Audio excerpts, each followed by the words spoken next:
everyone. Welcome to AMC Movie Talk for movie fans. I'm your host, Ashley Mova, and this is the daily show where we give you all of the latest news from the world of movies, plus a little bit of insight into what it all means. Joining us, as always, is AMC Movie News Editor-in-Chief, John Campea. Well, greetings and salutations, everybody. Welcome to the best damn movie-related show on planet Earth, coming to you live from right here at the new AMC Movie News headquarters in Burbank, California. We are so glad you decided to make us part of your day.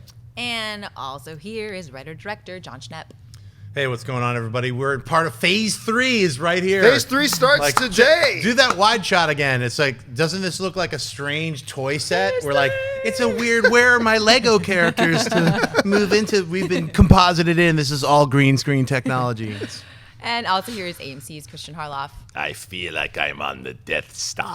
This is awesome. This is so Fully cool. operational. Yeah, so cool. Hey, folks, listen, before we get rolling the movie news, this is actually, I guess, the official start of Phase 3 here at AMC Movie News. Thanks for joining us today. Now, you're going to notice, for those of you who are used to watching us stream live, we're not streaming live for the next couple of weeks because we're in a brand new studio. We want to work out all the bugs. So this show will probably go up live around 1 p.m. Pacific Standard Time every day for the next couple of weeks, and then we'll get back to streaming live. But I want to mention a couple of quick things here. Big day, a big weekend for the AMC Movie News team as a whole. First off, I believe it was Saturday or Sunday, the nominees got announced for the 2015 Podcast Awards. And our very own Mark Ellis and Christian Harloff, the Schmoes, got nominated for their podcast, Schmoes Know, for Best Movie or Film Podcast. Yeah, so congratulations to you Thank guys. you very much. Yeah, it's pretty awesome. I didn't even know it was coming, so it's pretty awesome. Thank you. Yeah, so that was great. And then yesterday, the nominees for the 2015 Academy of Web Television Awards got nominated. Now, last year we won this little award right here for Best News Series online, and we didn't really think we'd get nominated for anything this year because they took out our category.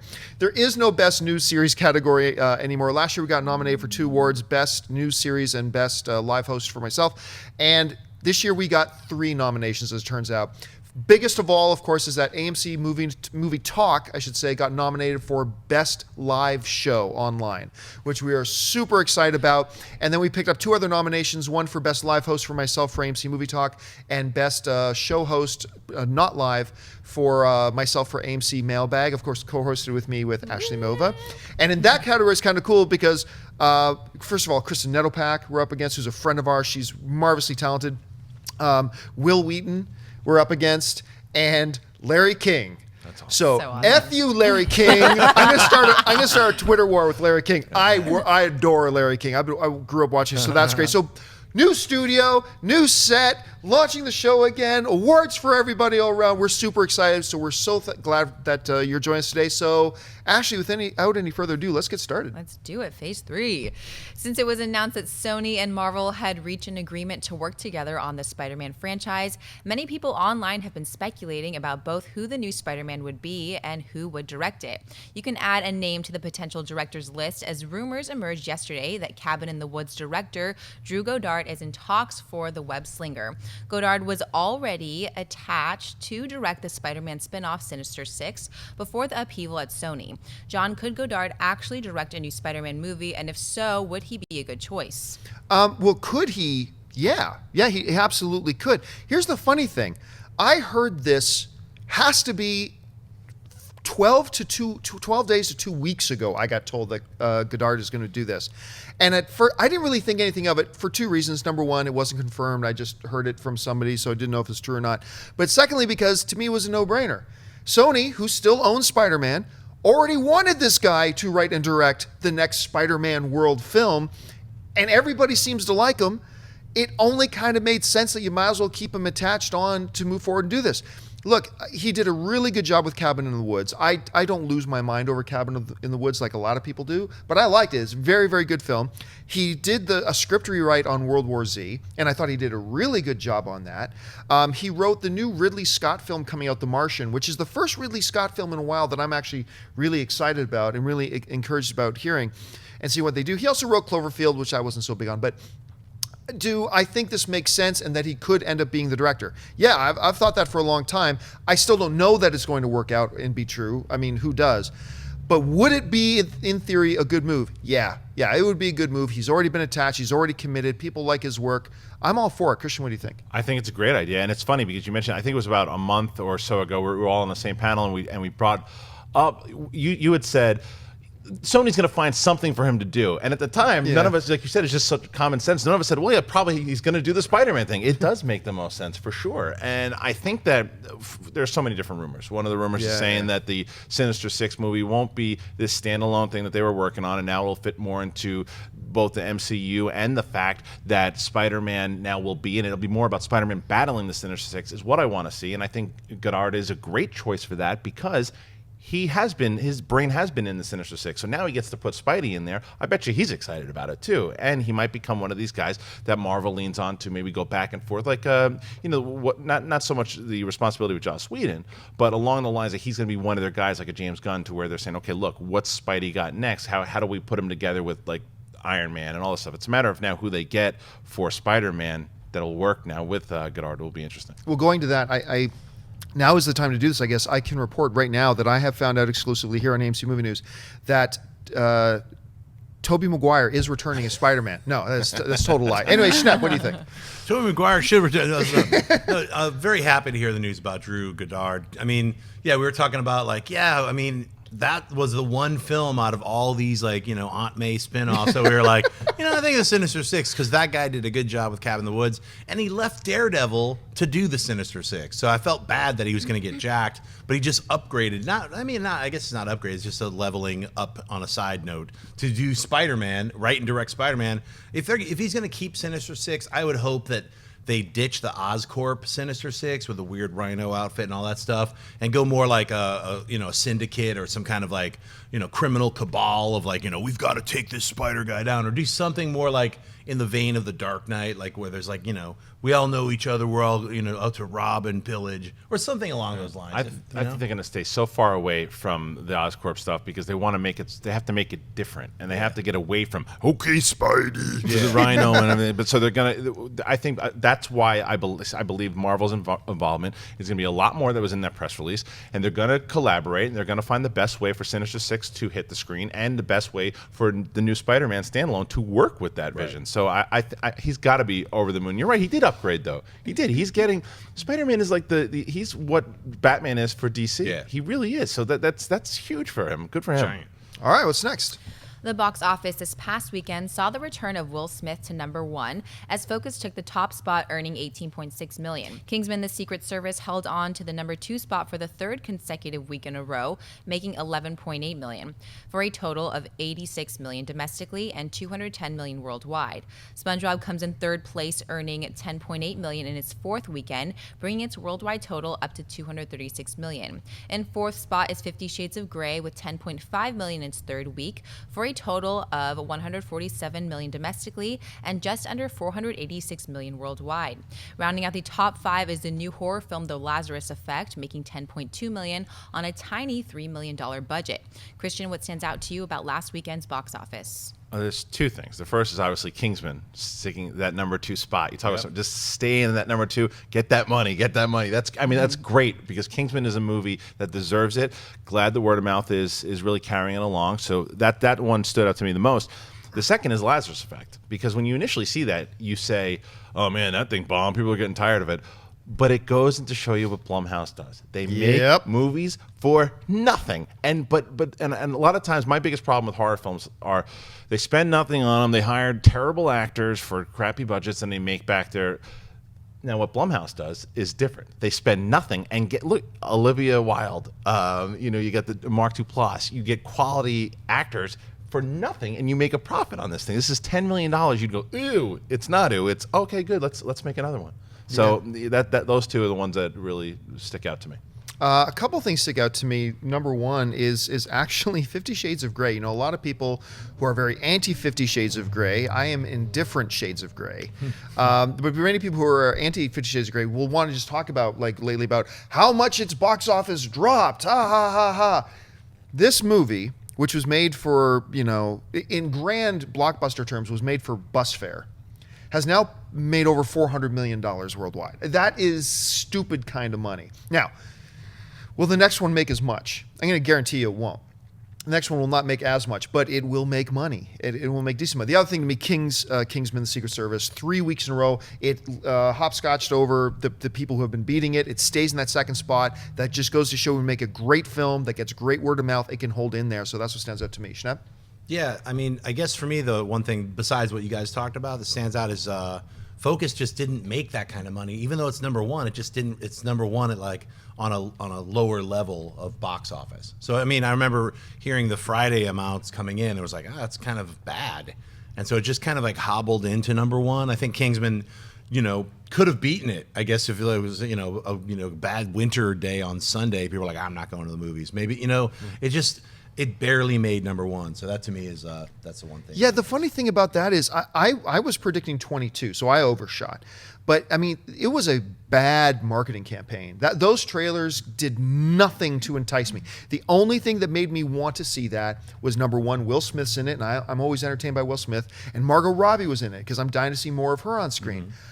The trailers did nothing at all to increase my expectations. It actually decreased my enthusiasm for the film. So the fact that it came in at number 18 didn't stun me. Yeah, I thought that the trailer was really bad, but the other thing was I still think people had that After Earth smell still around as well too. Yeah. And like you just said before with Kingsman, word of mouth was not great for this film. It was okay. I also think the title is horrible. Focus, Yeah. and it's also done in the same font as Focus Features. That's what I or Focus Features. Yeah. So I was like, is noticed this that part too. of You're their not the thing? only one. Is this a movie or this like it was just it just phased me out somehow. Yeah. So. All right, folks, we've reached that part of the show for buy or sell. Here's how this works. In front of her, Ashley's got a few other items in the world of movie news. She's going to run them down. And then those of us at the table are simply going to say whether we buy it or sell it. So, Ashley, what do we got? It's being reported that Academy Award-winning actress Jennifer Lawrence is joining an upcoming Steven Spielberg film based on the true-life book It's What I Do, A Photographer's Life of Love and War. The book is described as follows. Lindsay Addario was just finding her way as a photographer when September 11th changed the world. One of the few photojournalists with experiences in Afghanistan, she gets the call to return and cover the American invasion. She makes a decision she would often find herself making, not to stay home, not to lead a quiet or predictable life, but to risk her life to set out across the world and to make a name for herself. Schnapp, buy or sell the sounds of It's What I Do? I buy this. I strongly buy this. I love films that are based on people's journeys, especially in times of war. It's photographers like Salvador. I don't know if you guys remember that James Wood film. There's a whole bunch of different films that have done that kind of thing where they put you right in the heart of the battle, but it's challenges that the photographers have to do. Any kind of news reporting done during war is something that's really scary, frightening, and it takes a certain kind of person to want to do that, to risk their life to be able to report the news. So. For me, it's big buy. First of all, the story itself sounds great. And I agree with everything you just said. I love these, especially the ones based on real life and real people with real courage and stuff like that. That's incredible. But now you've got like one of the ultimate power couplings going that you could right now. First of all, Steven Spielberg, arguments can be made the greatest of all time. Jennifer Lawrence, arguments can be made the hottest going right now. This is an incredible matchup. I'm dying to see what a Steven Spielberg can get out of an extremely talented actress like Jennifer Lawrence. There's nothing not to like about this right now. For me, it's a buy. It's a huge buy, and it's tough for me too because as the same way like Schindler's List for a lot of people, for sure, like, and where 9/11 was very close to me. I lost a really good friend during 9/11, and to watch that again, it's always hard for me. It's always it's hard for everybody, but it's especially hard for me when I watch it, and I know what Spielberg's going to do, and I know the kind of emotional actress that Jennifer Lawrence is, and I know that you're going to paint the picture of what happened there, and you're going to have to live through it again, but you know that he's going to handle it respectfully. She's going to handle it respectfully, and like you said, Schnapp, to watch the people that were involved in these things and to watch their job and just like, this is what I do. That could be said for everybody around, and the area could be the theme of the movie, than not just her. So, yeah, when you have Spielberg doing it and you have someone like Jennifer Lawrence, it's going to be emotional, it's going to be powerful, and you're probably going to hear a lot about it at Oscar season. Yeah. All right, what's next? A movie version of the popular video game Gran Turismo has been in development since 2013, but we may have some movement on it. According to reports, Tron Legacy and Oblivion director Joseph Kosinski is in talks to helm the film. According to the game's lead designer, the film will follow a video game player who becomes a racer. John Byer sell the sounds of Gran Turismo with the addition of Joseph Kosinski. With all of my enthusiasm, I sell this for a couple reasons. I don't think he's a bad director. He's a bad director, but I also think he hasn't impressed me with anything he's done so far. I was so excited about Tron Legacy, and I thought that movie should have been much better. It wasn't bad. I didn't walk out going, what the hell was that? No, but it should have done more. Oblivion is another one that I think all the pieces were there to make something really kind of exceptional, and it was just, to me, it was just okay. Pair that with the dude saying, it's going to be about a video game player who becomes a real racer. Oh my God, this sounds awful. Watch, it's going to win Best Picture. But for now, for me, it's a sell. Christian? Yeah, it's a sell for me as well. And I think I echo a lot of the same thoughts you have on his other movies. But one thing that he is incredible at doing visually, because Oblivion looks amazing, although it's just a moon ripoff. So you watch that movie and you're like, the story, but visually he's great, and Tron looks cool. I mean, it looks really cool. Visually great, visually amazing, and he knows how to use music. The score for Oblivion was great. The score for Tron by Daft Punk was great. Those elements he knows how to do well. It's the character and the overall story that has not been, like you said, bad, just been bleh. And this seems like another video game movie that's going to hurt the cause of the video game movie and not further along like maybe something Warcraft will. Yeah, I mean, I'm going to sell it. I think they should just call it Tron Turismo. Sounds like Tron, yeah. Retitle it. I would rather Kaczynski concentrate on doing the Black Hole, because when I heard he was going to do that, the remake of the Black Hole, I was like, all right, that's a pairing that I could see. He has got a great visual style. The Black Hole needs a remake. Let's see that happen. I'm just not as excited about it, So, I hope he does a great job and proves us all wrong. Here's the thing. Remember that little film came out last year, Need for Speed? Mm-hmm. One of the things that I really quite enjoyed. There's an element of that film I love. I thought the movie was pretty good, but overall, I thought there was something about that was amazing, and that is no visual effects in that film. That's the part that blew me away. That all those car stunts, those were real cars. They were doing real stunts, and to me, that took me into the film on a certain level, just because my head knew that this was all real. Right. No CG visual effects. Yeah, no CG. Visual effects. Tons of visual effects, but no CG. It was all actually, they played it out in front of you. If Gran Turismo can do that as well, I doubt they will. But if they could, I would be very interested in seeing that. All right, what's next? The first poster for the new Charlize Theron film Dark Places has just hit the web. Based on the book by Gone Girl author Gillian Flynn, the project is described as follows. Dark Places tells the story of Libby Day, a woman who at the age of 7 survives the massacre of her family and testifies against her brother as the murderer. 25 years later, a group obsessed with solving notorious crimes confronts her with questions about the horrific event. Christian Byer saw the look of Dark Places. As far as a poster goes, not the sound of the movie. The poster I'm going to sell. It looks like a magazine shoot that someone just happened to get her and throw her on the thing. It doesn't even really look like anything to do with the movie because she's all made up. But the movie itself, and what I'm hearing about the movie, I'm buying big time. I love seeing Charlize Theron in roles like this. When she's challenged, she is one of those. I think she's super underrated. I know people like her a lot, but she really can hit hammer and be on top with the best of them. She almost made Million Ways to Die in the West watchable. She absolutely did, yeah. and she shouldn't have been in that movie, because that movie, no one should have been in that movie. But the fact that she is doing a movie like this, and from the author of Gone Girl, I'm very excited about it. Just there's a terrible poster. Buy. And you know what? If I knew nothing about the film at all, and I just saw the poster, I would say that could be anything. And I would sell it. But because I do know a bit about the movie and what it's kind of about, that to me, I get a kick out of things when movie posters in one frame capture the spirit of the movie. And when I look at that poster, after knowing what the synopsis is, this whole idea that can you imagine that, number one, you go through the murder of your family, and number two, it was your brother that did it, and you put your brother in prison, to maybe later on in life, you're already screwed up enough to find out maybe you were wrong and you just ruined your brother's. So then I think that in my head when I look at the image. Then I really dig it. But overall, the picture, you're right. This sounds fantastic. It's a director whose work, Gillips, I can't remember his name, but it's a director whose work I have not seen before. So that's got to be taken into consideration. But this sounds incredible to me, so for me, it's a huge buy.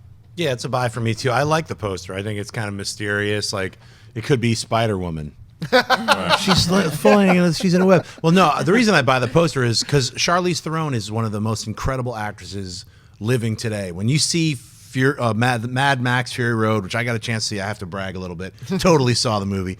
It's incredible, and she's one of the main reasons it's incredible. As Furiosa, she is the driving force of that film. Right next to Tom Hardy, she commands presence. She's incredible. I just won't talk anymore about that film, but she's an incredible actress. So her being attached to this like incredibly dark, sounding like horrific, but it's from the woman who wrote Gone Girl, so it's going to have all those weird twists and strange change-ups like halfway through, and then there's another one like towards the end. So to me, like knowing that it's from the author of Gone Girl and it's got this powerful actress in it, and hearing the dark premise, it's a total. I can't wait to see the film. So yeah, I buy it. All right, folks, we reached that part of the show for mailbag. Listen, if you've got a topic or a question you'd like us to address on the show, you can email us anytime at amcmovietalk@gmail.com. Now, we're going to take a couple Twitter questions at the end, too, but obviously not live. We'll get to those in a little bit. So for now, let's get to the mailbag. Ashley, what do we got? Ricky Mullock writes, "Hi AMC crew, do you think the Mayweather-Pacquiao fight on May 2nd will hurt the opening weekend of Avengers Age of Ultron?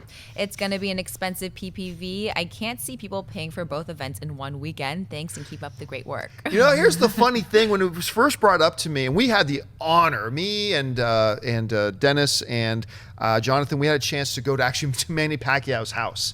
We got to hang out in Manny Pacquiao's house, which was the coolest thing, and talk to Manny, and that was great. I'm more of a MMA fan than a boxing fan, but I'm a big Manny Pacquiao fan. When somebody asked me, it might have been you, Christian, that brought it to me, hey, it's like, hey, they announced the fight for the same weekend as, do you think it's going to hurt the Age of Ultron box office? And I said, no, it's not going to hurt the box office for Age of Ultron. Yeah, I think maybe it will. But here's the thing. No matter what, it's not going to look like it affected it, because Avengers 2 is going to come out, and it's going to make ridiculous amounts of truckloads of money.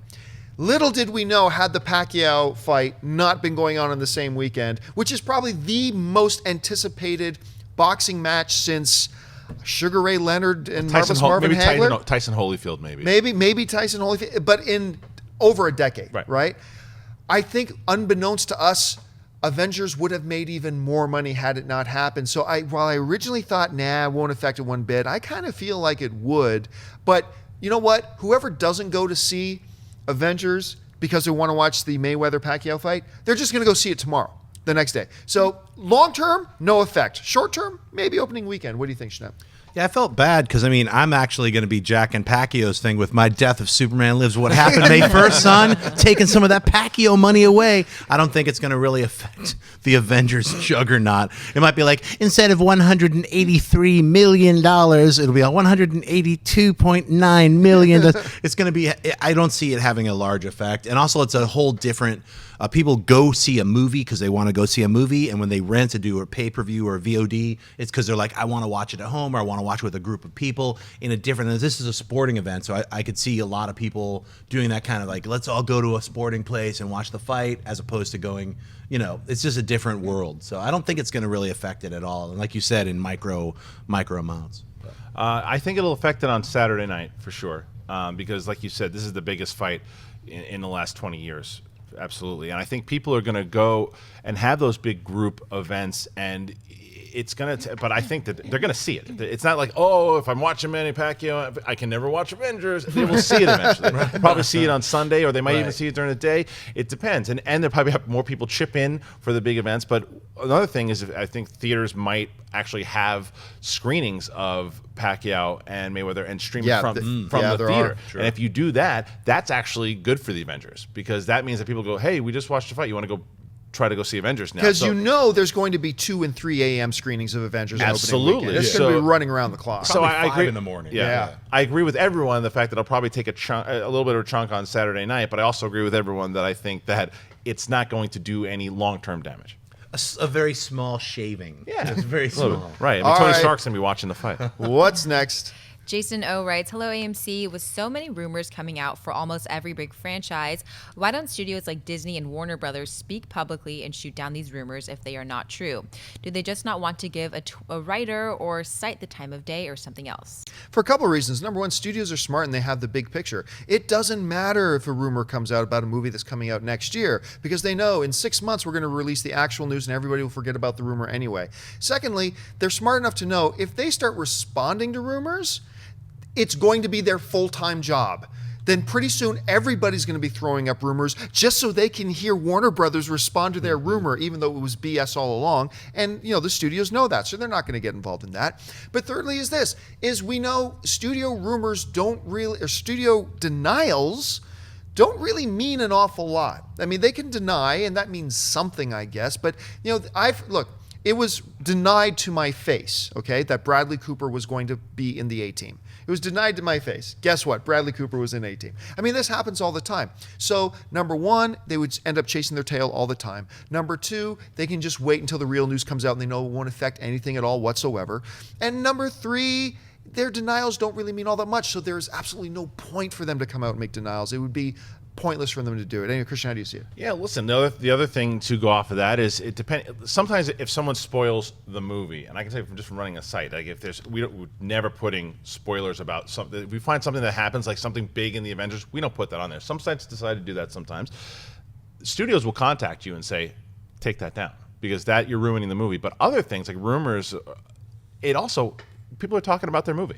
Yep. So if their movie is being talked about and it's not damaging, they want people to keep talking about it, they let it go. And like you said, why respond to everything? Because then everyone's going, oh, they're talking about it. But you let people keep talking back and forth. And let's take Star Wars for example. There are rumors coming out every other day.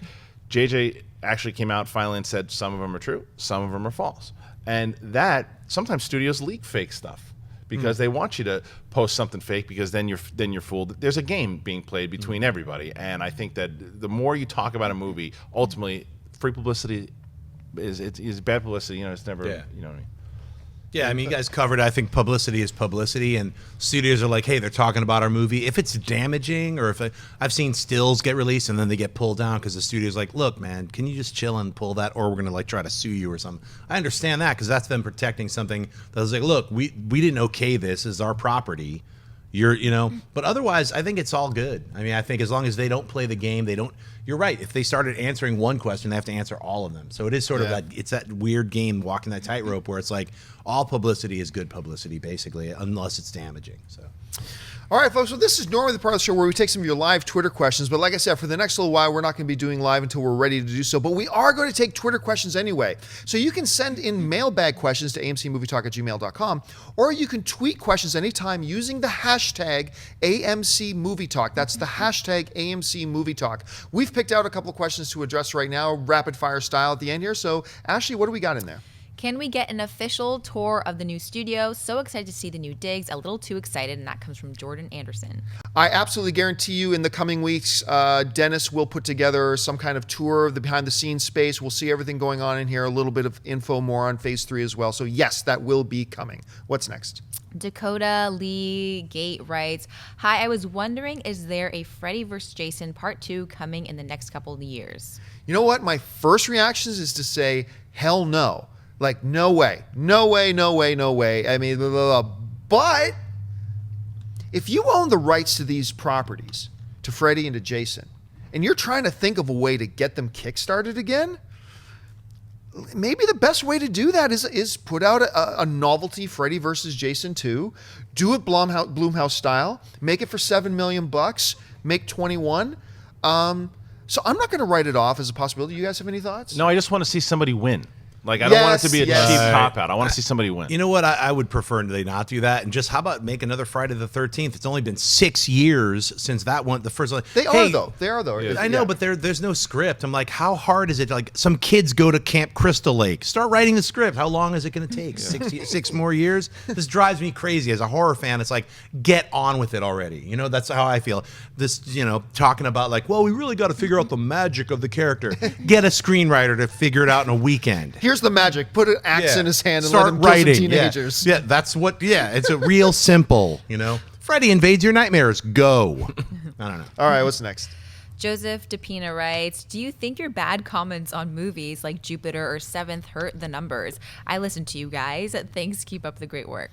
It depends on how you look at it. I personally know of a couple people who've talked to me and said, you know, when I heard you talk about how horrible Jupiter was, we had to go check it out for ourselves. And I think when we did our double feature, you, me, and Dennis, we did a double feature of Jupiter Ascending and Seventh Son on the same night. Yes. And we It was actually awesome. had a really good time. And we think we might have encouraged people. Look, is talking negatively about some movies going to turn some people off from going to see the movies? Yes. Is that a little bit in conflict of interest with being a part of AMC Theaters? Sure, but AMC Theaters understands that, and we understand this too. We got to be honest about the movies we see. Because here's the thing. We're not just thinking about people's interest in individual movies. We're thinking about people's interest in just being movie fans as a whole. You know, and I think people who would listen to critics and maybe go or not go to a certain movie depending on what the critics say, I think those are the same people who on a yearly basis go to more movies than the average person. So, look, did our comments probably maybe turn some people off from going to see Jupiter Ascending or Seventh Son? Probably it did at some level. Is that in contradiction to the to what's best for AMC Theaters? Probably is a little bit, but we need to be honest about it. And we think in the long term, that just cultivates bigger movie fans who go to see more movies. Do you guys see it any other way? I would add that I think we actually helped I turn think the we tide helped. for Jupiter Ascending because we were like, look, if you like Chronicles of Riddick or if you like Dune or these kind of strange like science fiction films that are just weird, people love those films. I think we got those people like, look, all right, I know it's Dog Boy and Toilet Girl, but I'm going to go see the movie anyway because these guys had fun laughing. And it's like, this is just a really weird science fiction story. And so if I you liked want it. to hear me speak about this, But the other thing, though, I think that it's called the on the fence as well, too. Because if we all bashed the Avengers 2, no one would listen to us. No, Avengers They're 2 all- is a critic-proof movie. Right. So there are certain ones that, you know, when it comes to movies someone's on the fence with, whether it be like Kingsman or, I don't know, the trailers weren't exactly for me, but then these guys are raving about it. Yeah, I think, of course, we have an influence. I think that's the history of the critic and the history of correspondence in general. That's what we do, and that's why they listen to us in the first place. But there are certain ones, like you said, are critic-proof. All right, folks, well, that will do it for us for this first episode of AMC Movie Talk of March and in our new studio here at the new AMC Movie News headquarters. Thank you so much for joining us. I want to thank, first of all, the guy sitting at the table with me. First of all, sitting to my immediate left, Mr. John Schnepp. Schnepp, where can people find you online? You guys can find me at Twitter and Instagram, just at John Schnepp and at TDOSLWH. I'm sorry, Pacquiao, I'm going to have to take you out, son. May 1st, the death of Superman lives what happened. And, of course, right beside me here, Mr. Christian Harloff. Christian, where can people find you? You can find me on Instagram impersonating Schnepp going like this. Too many hand gesticulations. Yeah, on Twitter, Christian Harloff, and on Instagram, Christian Harloff. Our lovely host today, sitting at the table with us, Miss Ashley Mova. Ashley, where can people find you? Twitter, Instagram, at Ashley Mova. I can't even remember what date it is. Happy Phase 3, guys.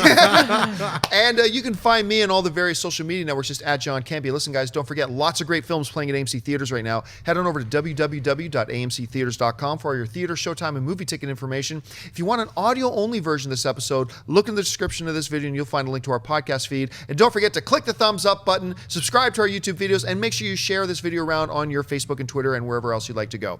So that'll do it for us, guys. My name's John Campia for AMC Movie News, and until next time, bye-bye. Hey everyone, if you liked this video, click that thumbs up button and make sure to subscribe to our AMC Movie News YouTube channel. It's free and helps you stay up to date with all the latest movie news, as well as our daily AMC Movie Talk show.